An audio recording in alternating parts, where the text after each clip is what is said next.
I don't know how your relationships are outside of this world, but in this world, you need to treat people with respect, whether you respect them or not.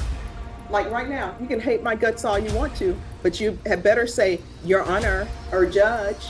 You better not be calling me out of my given name. You understand? This case starts with pure tension.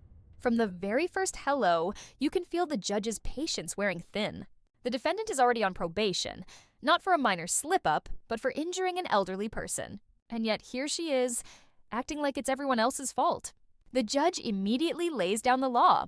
Disrespect toward your probation officer is not only unacceptable, it's self-destruction. This opening minute sets the stage for a reality check.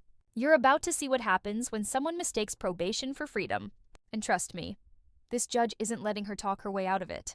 Watch closely, because the next few minutes are a lesson in personal accountability under pressure. Hello. Oh, so here's the thing. When someone says hello, there's usually a response back. So let me just tell you what's going on. You're being rude and disrespectful to your probation officer. You act like you're not on probation. When I say there's to be no contact, there's to be no contact. And now you're using profanity towards probation officer like you're not on probation and that this is somehow his fault. It is not. It's all your fault. You're here because you're on deferred adjudication for injuring someone who's an elderly person. That's why you're here. You're not on probation because he placed you on probation. You're not on probation because he committed a crime and you're taking the time for him. You're here because of your actions and you're acting as though none of this is your fault. This is all your fault, 100%. I'm not acting like none of it's my fault, and I take accountability for what I've done. No, you have not taken accountability. Did you take accountability for using profanity towards him? No. No, I didn't. And I don't know why people think that when you're in a situation where you should be using logic to find what are using your cognitive skills to decide how I'm going to proceed with this, instead, you go after your probation officer. And the probation officer, let's be honest, every defense attorney will tell you a probation officer holds your life in their hands because you know what? Let's say you're supposed to report to probation at 9 a.m. and you end up reporting at 9:05. Guess what? You have not reported at 9 a.m. A probation officer could say, hey, that's a no report. But sometimes they may take sympathy on you and say, I realize what's going on. They're here, but they don't have to do that. Yes. And you The judge's explanation here is gold. Most people don't realize how powerful probation officers really are. They're not just doing check-ins. They literally hold your freedom in their hands. A 5-minute delay, a missed report, even a bad attitude can trigger a violation. So when the judge says, you using profanity toward your probation officer isn't helping your case, she's not exaggerating. This is the kind of statement that defines a defendant's fate. And you can tell, she's trying to teach, not just punish. You using profanity towards a probation officer is not helping your case at all. And I understand that. And the reason why I did, and I just said the F word because he called me a liar. And when I didn't lie to him about any situation that was going on, I sent them all the information from my legal aid lawyer. I sent them everything. He even gave me his personal number for me to contact him. When I had to go to the emergency room and had to get the blood transfusion, he even offered to take me there. He called. This is not your blood. This is not about your blood. I know it's not about my blood, but it's he basically, when I went to go see him, he was telling me that I lied to him, which I never lied to him about anything. No. This starts with you wanting to go to a location where I said you are not allowed to have contact. That's where all of this came up. Then everything snowballs into something else. Yes, ma'am. And I did exactly what you told me to. I didn't go to that location. I filed my police reports. I did everything that I could do without going to that location. All right, so then that was it. I don't know. What do you expect him to do? Like, I like for people to just put their cards on their times. People were like, judge, but I like everybody to have an understanding. So you go to him because you want to go to a location and retrieve items when I told you couldn't go to that location.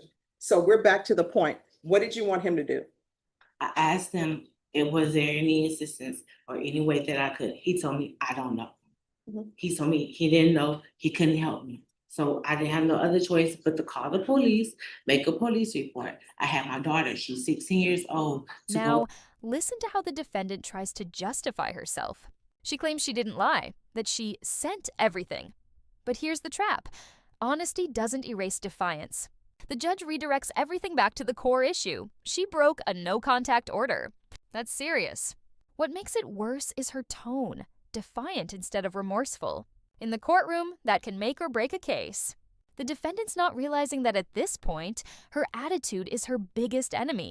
To go there. When she went there, she took pictures of everything that was outside. All right, so again, what did you want him to do? He said, hey, I don't know, there's nothing I can do for you. When I contacted Miss Adams, she told me to ask my probationer if there's any assistance that he can help me or provide without going to that location. And he's saying no. And he said no. And I told him I don't have no other choice. My children is 16 and 18. They didn't have the money. They don't have money for you all. My daughter just quit her job because no one was able to take her to work. So I didn't have nobody else to help me get So any. again, I don't know how this translates into you using profanity against him. He's like, I can't help you. And honestly, it's not his job to help you get your things. Really, you know what a probation officer's job really is? And they'll correct me if I'm wrong, but their job is to make sure that you abide by your conditions. Everything else that they're doing is just extra, but that's not their job. It's not, for example, if you can't pay your utilities, it's not their job to find places for you to pay utilities. They'll do it. They'll say, here's some places that you can call. But that's not his job. And if he tells you, I can't help you with getting your things, again, we're back to the point. He says, I can't help you. So what do you want him to do? He's like, I can't help you. And How does that translate into using profanity against him? And then telling him, sending him an email, telling him all this is his fault and it's on his shoulders. This It's is not. one of the most educational parts of the hearing. The judge explains exactly what a probation officer's job is and what it isn't. They're not there to help with your housing, personal problems, or missing property. Their job is simple: enforce the law and ensure you follow your conditions. Everything else is extra. When the judge asks, how does that translate into using profanity? She's drawing a professional boundary that's been crossed. And you can feel her frustration turning into disbelief. Shoulders. It's not. All of this happened because of you. Guess what? You can't go to that location because you injured an elderly person. That's why it's all your fault. And there are consequences for all our actions. It is. And I communicated with him. I told him everything. I sent every case number. I even sent him my legal aid information. I sent everything. I tried to do everything the right way before it even went out of hand. But see, here's what you don't understand, and you're not internalizing what I'm saying. He is telling you, I can't help you with that. And you still keep going back to him. He's already told you, I can't help you with that. Giving him numbers to your legal aid, giving him numbers to this person saying, we're trying to help her get her things. He can't help you with that. His whole role is to supervise you on probation. That's it. He can't say, you know what I'm going to do? I tell you what, let me go over there and get your things for you. He can't do that. That's not his job. Now, if he offers to do that, great, but he doesn't have to. He has told you more than once, I cannot help you with that. I still don't understand how that goes and translates into you using profanity against him. His job is hard as it is. And then to have somebody come in and use profanity against them, that's an issue. And then to have you go into that location when you know you're not supposed to, that's an I issue. never did go to the location. I didn't. I had to call the police from a different location. To make All right, so you called the police and then what happened? I made the police report. I went down to the property. I also went down to 315, the headquarters, to fill out all the information because the day I was arrested, everything was stolen. My car, my credit cards, everything.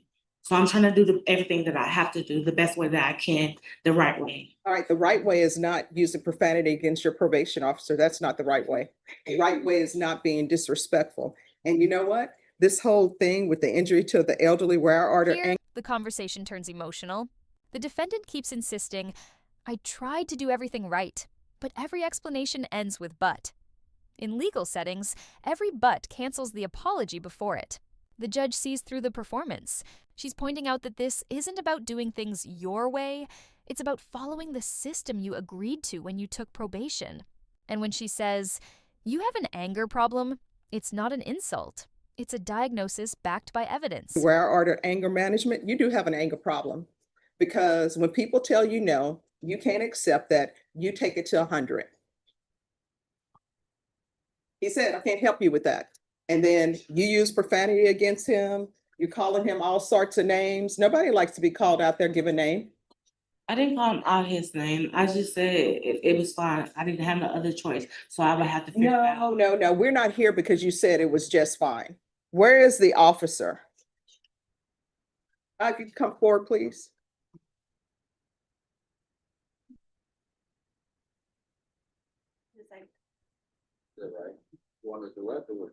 All right, so you're Officer Wolf? Yes, ma'am. All right, so let me ask you a question.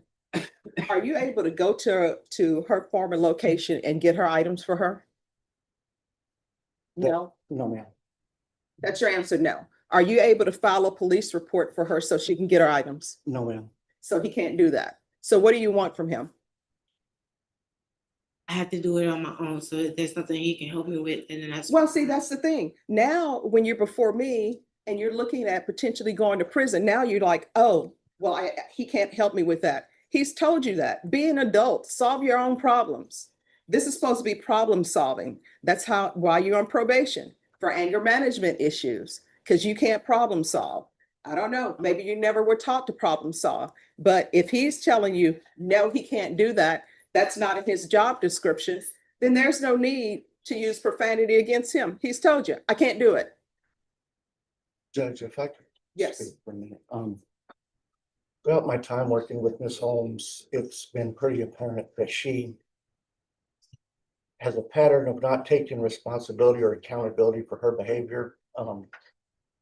This last incident just kind of made it painfully obvious how there's a deeper issue.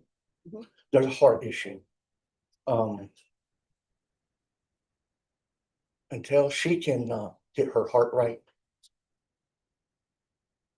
this pattern of behavior is going to continue for her throughout her life. Mhm. Now, this is powerful. The probation officer finally speaks, and he doesn't hold back. He says there's a heart issue, that unless she changes her mindset, this behavior will repeat for life. You can tell he's not angry. He's disappointed. It's the kind of moment that hits harder than any sentence. He's seen this pattern before, and the judge knows it too. This is where emotion meets law, and it's the most human part of the entire hearing. Mhm. And she's going to continue to be a danger to herself, to the community, to her victim, everybody. She needs to get her heart right and realize that choices and actions have consequences, good and bad, intended and unintended, anticipated, unanticipated. And until she gets her heart right and realizes that, this is just going to continue. All right. Thank you so much. And thank you for coming down. Yes, ma'am. So you're going to have to start using your cognitive skills and your problem solving. That's it. When somebody tells you they can't do something, then they can't do it. If somebody tells you, no, I can't take you to the grocery store today, figure it out. He is not really responsible for anything outside of his job description. If he does something outside of his job description, that's just probation officers being nice.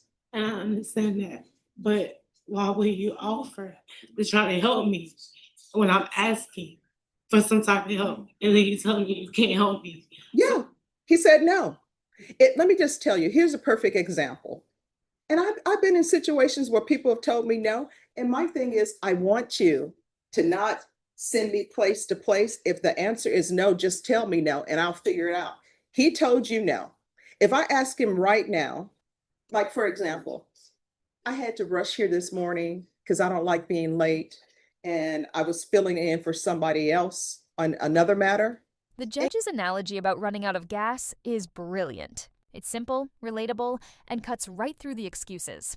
Being told no doesn't mean you get to explode. It means you find another way. This entire exchange feels less like a courtroom and more like a life lesson, one we all need to hear sometimes. She's teaching that respect is currency. The more you give, the more doors open. But if you spend your time fighting everyone, no one will help you. And guess what? My tank is at a 4th. I don't like it being at a 4th. Now, would somebody go, excuse me, could you go and put gas in my car for me? They're going to say no.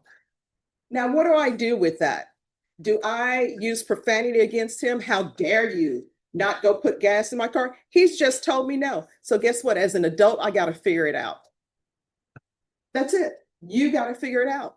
And your figuring it out is, let me get angry with somebody and use profanity against them. And maybe they'll then become so afraid of something and say, okay, we'll do that for you. Not his job. And I can tell you right now, if you don't start treating people with respect, one, you're not going to get anywhere, because when you disrespect people, they don't want to help you.